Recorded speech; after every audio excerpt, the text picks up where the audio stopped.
listener production. Hi, Sasha Barbagat with you. Welcome to The Briefing. We are a week into our experimental social media ban, remember that? And in the aftermath of the Bondi massacre, supporters are saying it has spared millions of Aussie kids from viewing the gruesome and bloody footage a lot of us have been exposed to. And while no one's disputing that fact, there are questions around its origins and wondering if it's still the best way to protect kids. Sometimes what wins out in politics is who's the loudest, who's the best at selling the message, and who's the best at coming up with something that they think that other people will get on board with. A deep dive into the campaign behind our world-leading social media ban and the surprise stakeholders involved is coming up in the second half of this episode. First, it is time for the headlines with Chris Spyrou. It's Wednesday, the 17th of December. Hey Sash, thousands of people have gathered at Bondi Beach for a second night to mourn the loss of life in Sunday's senseless terror attack, with the youngest victim, Matilda, the focus of mourners' prayers. The 10-year-old was one of 15 people killed when two gunmen opened fire on a Jewish event marking the first night of Hanukkah. Her parents, who migrated from Ukraine, addressed the swelling crowds last night, and just a heads up, this audio is upsetting. And I couldn't imagine I will lose my daughter here. It's just a nightmare. Her dad, Michael, also spoke, saying he named his daughter Matilda in honour of her being the first of his children born here in Australia. Matilda is the most Australian name that can ever exist. So just remember the name, remember her. Yeah, and while the community obviously continues to grieve and try to come to terms with what's happened, we have seen, Chris, growing anger at the attack and questions about whether enough was done to combat anti-Semitism in Australia. We have seen Labor ministers heckled while visiting the site, while Barnaby Joyce and Pauline Hanson were cheered after laying flowers at a growing floral tribute outside Bondi Pavilion. They are human filth, and anybody who wants to abide by them can go. Can we just have the narrative be inclusive of people no matter where they come from? No, there are certain people we will not be inclusive of. Yeah. There are certain people who rule themselves out by their actions. This idea that everybody is included means that you have to include no. Yeah, so you can hear their tensions extremely high. Now, the coalition is seizing on this growing anger, and it's announced it's establishing an anti-Semitism, extremism and counter-terrorism task force with Susan Lee to head it up. Its focus will be on examining the full list of recommendations made by the Labor-appointed anti-Semitism special envoy back in July and getting MPs to consider putting forward special members' bills to get legislation passed in this space. Yeah, this is as pressure grows on Anthony Albanese to adopt these recommendations. Among them is adopting a new working definition of anti-Semitism, expanding hate speech laws to cover violent or intimidating protests, updated visa processes to screen for anti-Semitic views, and setting up a national database to log incidents. The Prime Minister has vowed to ramp up Labor's response to the report. And just a note on that report, that was prepared by our Special Envoy Against Anti-Semitism, Gillian Siegel. At the time when that report dropped, a lot of experts around the globe actually noted that the working definition of anti-Semitism that she's put forward is one of those ones that conflates any, criticism of the Israeli government and defines that as anti-Semitism, which gets us into really, really tricky territory. So that is why the government has been very slow to act these recommendations here, essentially acting on the advice of experts. And also, Siegel acknowledged this week that there's no silver bullet in addressing this and that it's going to take a multifactorial, multifaceted approach. And it does feel like this issue has become politicised really quickly, Chris. People are angry, people are grieving. It's understandable why people are just trying to find someone to blame and something to look to. But we do know that, there are a bunch of recommendations that should be considered. The coalition's saying they will, Labor's saying they will as well. I'm sure this is going to play out over the next few weeks. New details are also pouring in when it comes to the alleged shooters, with the surviving gunman Naveed Akram reportedly waking up from his almost 48-hour coma last night. The 24-year-old was taken to hospital on Sunday in a critical condition after a shootout with police, where he remains under police guard. And just a quick note of why we say the word alleged. Despite the footage we've all seen, it's because of our justice system and the presumption of innocence. Because Naveed survived, he will face charges that will go to court, and that's where the arguments will have to be made. And we as the media have to adhere to the laws, and we do appreciate that can be really, really hard to comprehend, but it is our responsibility as journalists to not pervert the course of justice. Now, we haven't yet heard about charges, but the New South Wales Police Commissioner did flag on Monday they would charge Naveed once he woke up, so we'll wait to see what happens there. It is expected that he'll be slapped with dozens of offences, including 15 counts of murder. Yeah, and we've also since learnt that he was a volunteer member of a street preaching group in Sydney's West, which has confirmed links to Islamic State, with police sources telling Nine Papers that he and his father prepared a manifesto before the massacre. Further reports suggest that this is a video in which both Naveed and Sajid can be seen posing with weapons and expressing extremist views. And as all of that has been unfolding, the investigation has officially extended beyond Australia's borders. We heard of a phone call between Penny Wong and her Filipino counterpart yesterday. We're both committed to continue sharing any intelligence about the pair's trip to the country last month. And also we heard from Indian police who confirmed that Dad Sajid was an Indian citizen who migrated to Australia in 1998, where he later married and settled permanently. They say he returned only occasionally for private matters and had little to do with his family. They even, made the point that he didn't even travel back at the time of his father's death. So he had very little familial connections is the point that they've been, trying to make there. Investigators in India also found no criminal record before his departure and say his radicalisation and that of his son had no connection to India or local influences, as their investigation also continues. And look, just before we wrap up talking about Bondi today, I want to point out Lifeline, which we have mentioned in our coverage so far, the crisis support line. They've reported having their busiest day of the year this week, with more than 4,300 calls in the 24-hour period between Sunday and Monday, so directly in the wake of the absolute tragedy that was the Bondi Beach terror attack. And they're warning that the psychological impact of traumatic events doesn't necessarily end when the sirens stop. So this is going to be like a flow-on effect for them. They're expecting to continue to see those high volume of calls. And look, if you are listening and you do need help, you can call Lifeline. They're busy, but they are there, 13 11 14. Turning to the day's other news now, and after threatening it, Donald Trump has followed through with his threat to sue the BBC. The US president launching the legal action for defamation over coverage of this speech he made in the hours before the January 6 Capitol riots in 2021. We're going to walk down to the Capitol, and I'll be there with you, and we fight. We fight like hell, and if you don't fight like hell, you're not going to have a country anymore. The British public broadcaster has apologised to the president and admitted it was a mistake when editors clipped together two separate parts of his speech that were about an hour apart to make it seem like he'd issue a call to action, which was the audio that you just heard. Yeah, Trump is suing for 7.5 billion Australian dollars, claiming the BBC made it appear he directed supporters to storm the Capitol. The fallout saw two senior BBC figures resign over their involvement, and we have heard from the BBC that they're going to fight this lawsuit. Now, Trump is claiming overwhelming reputational and financial harm. Financial harm, apparently, but a payout could be difficult to get over the line because of how the BBC is funded, and that's through a mandatory licence fee on all TV viewers.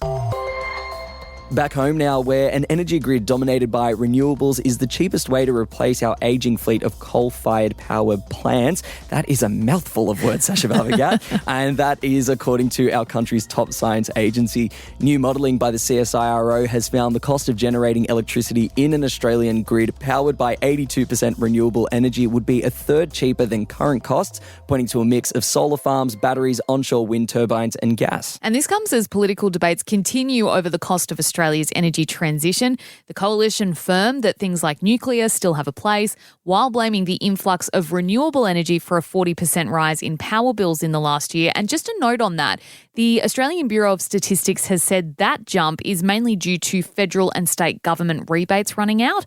When you take them out of the picture, energy prices actually rose 5% in the last 12 months, not that 40% figure. Yeah, and the report also found it was not economically efficient to have a completely emissions-free grid, and instead suggesting using fossil gas rather than green hydrogen to back up the renewables that, Labor wants to be rolling out over the coming years. And to finish off headlines today, how about a couple of cute animal stories, starting in Brisbane, where a koala has been pictured riding a bus. Yes. Nicknamed Perry, the Aussie icon hitched a ride after narrowly avoiding being hit by cars while crossing a busy inner east street on the weekend. Now, the driver did spot him and decided to bring him on board. He's since been picked up by a koala rescue group and taken somewhere much more suitable, a bush reserve not far from where he was found. And I just want to say the image of Perry is really cute because, you know, like the rails on a bus that you hold on to so that you don't fall over? Yeah. Perry's just clinging to one. He's just hanging out there. Well, I see your bus riding koala, Sasha Barbagat, and I raise you a pub-going seal. Oh. An adventurous fur seal taking itself on a tour of South Australia's southernmost town, Port Macdonald, stopping by the local watering hole, corner store and seafood processor. Locals worried that the seal was a little too far from the water, gently encouraged it back to the ocean. Yeah, bit of a palate cleanser today, hey? Before we go as well, we would like to remind you, listener, that you have just a couple of days left to fill out our survey. Yes. Now, this is all about us learning about you. We want to know what sort of news stories you want to hear about, what ones maybe you're not that interested in as well. We want to make a bigger and better briefing for you in 2026. The best way we can do that is to hear from you. And don't forget, Chris, I know you're about to go ham on it. You win $100. $100. But also to you listening, this is your chance to sing our praises. I mean, I welcome positive feedback, and this survey is the greatest way for you to do that. So feel free to hop in there, mention your favourite host, Chris Spyrou from the Morning Edition, should you wish to. We would love to hear that from you guys. And that is it for headlines for today. Coming up next is my deep dive. We're actually taking a little bit of a step back. It's been a week since the social media ban for kids kicked in, and we're taking a look at how that ban came to be. Stick around, that deep dive is coming up for you next.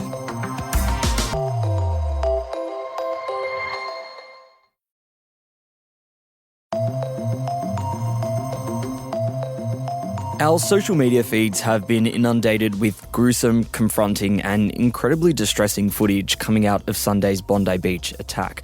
It's stuff that no one wants to see, and it's unfathomable to think children and teenagers could, accidentally or on purpose, consume this content.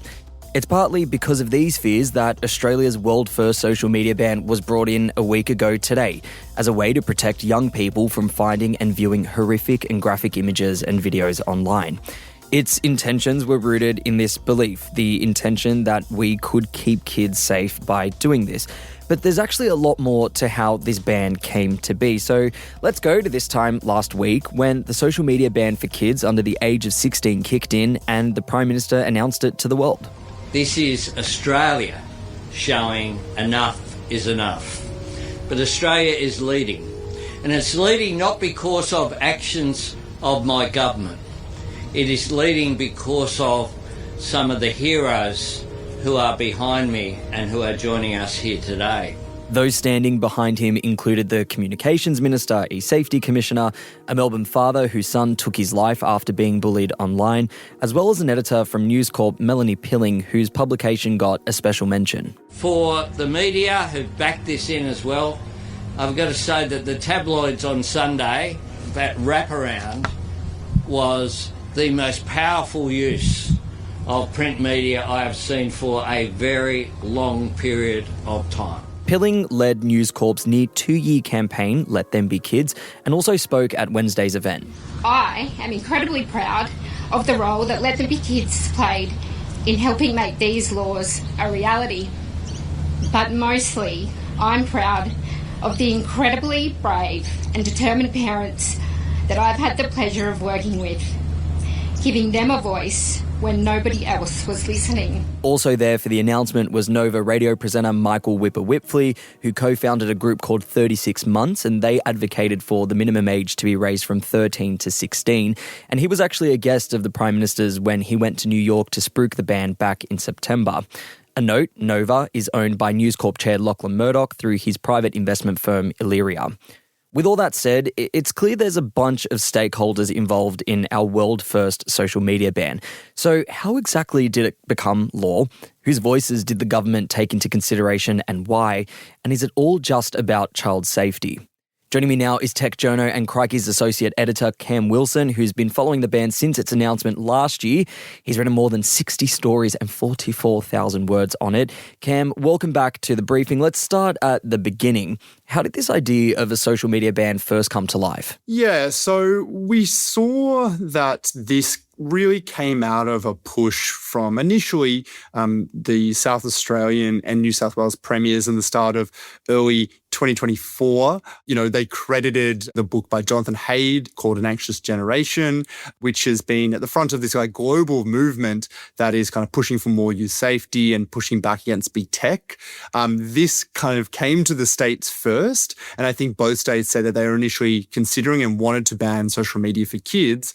And at that point, there are a few other groups that got involved to try and take this campaign national. What can you tell us about the campaign that was led by News Corp? It is called Let Them Be Kids. You know, we saw their messaging splashed across the Harbour Bridge last week after this ban was announced to the world.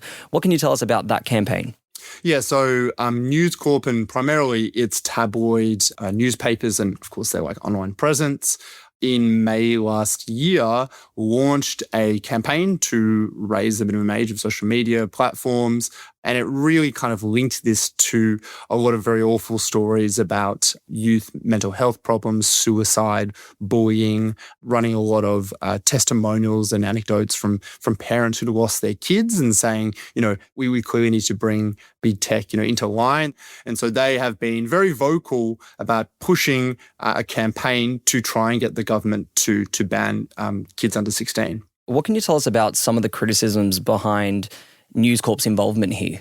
You know, News Corp notoriously has criticised other outlets and journalists for being campaigners, but this was unabashedly a campaign. In fact, it has been very self-congratulatory, and I would say, rightly so. It clearly has had a whole lot of sway in convincing the Australian federal government, the Prime Minister, to take this policy on. And of course, there is the fact of the idea of competition. There has been this long stoush between News Corp and tech companies over this idea that they're not paying for the journalism that they produce, that they put on these social media platforms. When the first news media bargaining code was passed in the early 2020s, feels like a long time ago now, but it was only a couple of years ago, News Corp was one of the main companies kind of pushing for that they would say, we're getting the Australian government to pass a law that forces these companies to pay us. Those deals lasted for a couple of years, and they came up just around the same time as this campaign really launched from News Corp to really hit out at 10 companies. So, although the company has denied it, people have drawn the dots saying that even if they aren't necessarily, one isn't exactly the motivation for the other, it has certainly helped News Corp's campaign to, establish its own authority and also kind of, diminish that of big tech to make this criticism of how they're affecting young people. And for anyone who's kind of not across how this news bargaining thing works, one of my first jobs in journalism was funded by this agreement that big tech kind of just struck up with the government. So it's not all that bad. It's actually not that bad to get some funding from big tech here and there. Good for journalists at least, right? Yeah. We're not exactly impartial observers on this one, I would say. Yeah. Now, what can you tell me about another group that was heavily involved and featured throughout the campaign to get the social media ban over the line? A group called 36 Months, co-founded by Sydney radio host Whipper. Yeah, so it's co-founded by Whipper and another guy who runs a local advertising and film production firm. It started up at about the same time as the News Corp campaign, within actually a few days of each other in May 2024. And the genesis of it, according to the managing director, was that one day a couple of them were sitting in the office. Whipper walks in, says, my teen daughter who's 13 wants to get on Snapchat. I don't really want that. That conversation apparently turned into, what if we did something about that? And as the story goes, they decided maybe we should raise the age from 13 to 16. And then Whipper whips out his phone, no pun intended, to call the former New South Wales Premier, Dom Perrottet, to say, can we do this? Perrottet said, yes, it's possible. Here's some advice. And they're off to the races. Now, that kind of suggests that this was completely like an elite campaign. But, 36 Months was able to gather a whole lot of public support between starting in that May 2024 and when the ban was actually passed Parliament, which was at the end of November 2024, I think they got 127,000 signatures on change.org supporting this. So, they really tapped into this broad feeling, which I think does really go back to the pandemic in particular, of people feeling very uncomfortable about kids and technology and some of the harms that it does, because, in particular, focusing on these ideas that perhaps it is making you do things you don't want to do, spend too long online, not sleep enough, get sucked into extreme ideas and that kind of thing. That really formed the basis of this push. And while I think, the experts and academics have quite a nuanced and complicated conversation about the relationship, for example, between the use of social media and youth well-being and mental health, this campaign was kind of able to push all that to the side and said, rather than, having to wade through all that, we've got a simple ask: raise the minimum age by 36 months. And in less than 6 months, they were able to take this idea supposedly from a meeting to law in Australia. Now, you're using the word supposedly and apparently a lot there, Cam. Is there a reason why? Well, I mean, look, I think it's such a complex story that I think can be oversimplified, and the criticism of the ban and the campaign is also its strength, which is that it was something that was very simple. It was easy to sell. It was a single ask. It wasn't having to get bogged down into the complexities of regulation or the debates over scientific literature over how we understand all these things, which are very contentious. And I think because of that, we've kind of missed an opportunity to do other reforms and regulations when people really care about this issue, to do something that, like experts have concerns that it may end up doing more harm than is necessary. Like in particular, I would note that most of the major mental health groups in Australia were not actually in support of the ban. They acknowledge that there are very, very real mental health concerns about young people, all people using social media, but they said, we think it's too blunt. We think there'll be unintended consequences. We think there'll be harm as a result of that. We have other ideas, and we have plenty of ideas, and some of those ideas were even in train, but that kind of got all pushed to the side for this very convincing campaign that I should say it was a strong idea that answered, I think, a demand from the community that they want to see something really happen. I think what I've been finding interesting since the announcement and since it's made global headlines and the way that it's being covered and dissected and analysed is people's understanding of how this ban came to be. And I think what Crikey has been doing is, just drawing to people's attention and bringing it to people's attention, News Corp's role in all of this. How have your readers and how have people online been reacting to some of your coverage and some of Crikey's coverage when it comes to News Corp's role in this campaign and getting this ban to become law? I think people have appreciated a critical lens on this kind of thing. We're in an area where there's less and less trust in all institutions, and the way that this idea was pushed by, for example, News Corp. They are a company and they can campaign as much as they want. They can have whatever editorial line. But there's also this idea that, journalists, outlets, the fourth estate is supposed to be balanced and kind of critical. And people, I think one of the criticisms was that kind of went out the window in the pursuit of doing something that just so happens to be aligned potentially with their commercial interests. So that is definitely a kind of reaction that people have had. But I think, the interesting thing is that doesn't actually fundamentally matter, because what ends up mattering is what actually comes out of it. So, I think, linking the fact that there was a bizarre process for this law to happen, where it was kind of like, essentially like lobbied by two groups in spite of experts, and kind of happened in a very quick way without much consideration for all that. I think, that's a story that is interesting and explains how we ended up here and maybe helps you understand it. But I also think that we need to look at the ban itself and just be like, okay, however it got here, that is now the policy, and how are we thinking about it and how are we evaluating it? And I think the Prime Minister has been over the last few weeks saying, in response to questions about how will you know if this is a success, has been saying it's been starting conversations and it started those, and I think it's already a success. And I think that's certainly not what people kind of signed up for in the first place. I think people have like higher ambitions, including the communications minister, who told me that they do want more than that. And I would say all the people who have in this debate are thinking about kids, which is a great thing. I want kids to be as safe and as healthy as possible. I think the concerns that have been raised has made me think that maybe this isn't the best option. And I think many people have raised ways that it might not be, and maybe we have other options. And so that's why I think it's worth being so critical about all this, because at the end of the day, it's not enough just to want good things. It's not enough to have good intentions. It's about having the care to listen, to do the right thing that will actually end up having the best result. So in some ways, do you think this is a story that kind of winds up being critical of our government, a government that is more willing to listen to loud and effective campaigns as opposed to expert voices? Yeah, and I think that it was a really kind of fortuitous thing, which was there is a problem that people really care about. There is an answer from a group that has a lot of popular support that is able to organize and mobilize that support and also recognize that support. So in many ways, as a political tool, it seems like this ban has been very successful for the government. I think it's kind of a criticism of this idea that sometimes what happens and sometimes what wins out in policy doesn't necessarily reflect what the people who've been paying the most attention to it, who understand the issue, I would argue, the best, think. But sometimes what wins out in politics is who's the loudest, who's the best at selling the message, and who's the best at coming up with something that they think that other people will get on board with. Cam Wilson, we always appreciate your analysis and your coverage of these stories. Thanks again for making the time to join us on The Briefing. Thanks for having me.